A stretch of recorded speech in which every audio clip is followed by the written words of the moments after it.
नमस्कार, one India Hindi में आपका स्वागत है। कोरोना महामारी से प्रभावित अर्थव्यवस्था में नई जान फूंकने के लिए एक और कोशिश की गई।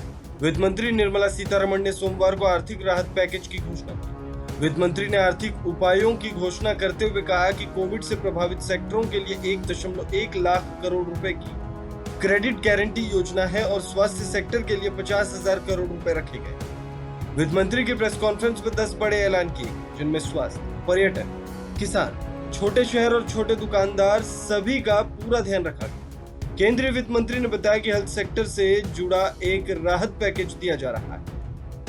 इस पैकेज के तहत हेल्थ सेक्टर को 50,000 करोड़ रुपए और अन्य सेक्टर्स के लिए 60,000 करोड़ रुपए दिए जाएंगे। वहीं छोटे कारोबारियों के लिए भी मदद का ऐलान किया गया। केंद्र ने क्रेडिट गारंटी योजना की शुरुआत की है, जिसके तहत छोटे कारोबारी individual NBFC micro finance institute से 1.25 लाख तक का लोन ले सकेंगे। इस लोन की अवधि 3 साल होगी और इसकी गारंटी सरकार देगी। इस स्कीम का लाभ लगभग 25 लाख लोगों को मिलेगा। कोरोना की तीसरी लहर का असर बच्चों पर ज्यादा पड़ने की संभावना है। ऐसे में सरकार ने थर्ड वेव की तैयारी करते हुए पब्लिक हेल्थ इंफ्रास्ट्रक्चर पर 23,220 करोड़ रुपए खर्च करने की योजना बनाई है।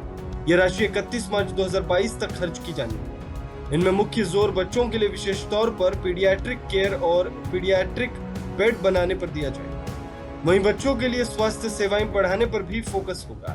इसके अलावा केंद्र सरकार की तरफ से कोविड महामारी से प्रभावित रजिस्टर्ड टूरिस्ट गाइड और ट्रैवल टूरिज्म स्टेक होल्डर्स को वित्तीय मदद देने का ऐलान किया गया है। इनमें लाइसेंसधारी टूरिस्ट गाइड को 1 लाख रुपए और टूरिस्ट एजेंसी को 10 लाख रुपए का लोन दिया जाएगा। वहीं 31 मार्च 2022 या फिर पहले 5 लाख पर्यटकों को भारत आने पर वीजा शुल्क नहीं देना होगा। वित्त मंत्री ने प्रेस कॉन्फ्रेंस के दौरान कहा है कि प्रधानमंत्री पहले ही ऐलान कर चुके हैं कि प्रधानमंत्री गरीब कल्याण अन्न योजना का विस्तार अब नवंबर 2021 तक कर दिया गया है।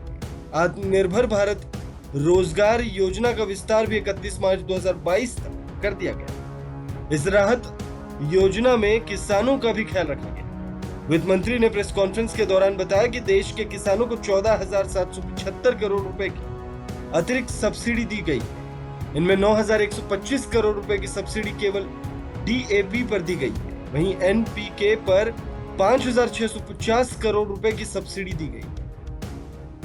इस खबर में फिलहाल इतना ही। तमाम अपडेट्स के लिए बने रहिए वन इंडिया हिंदी के साथ।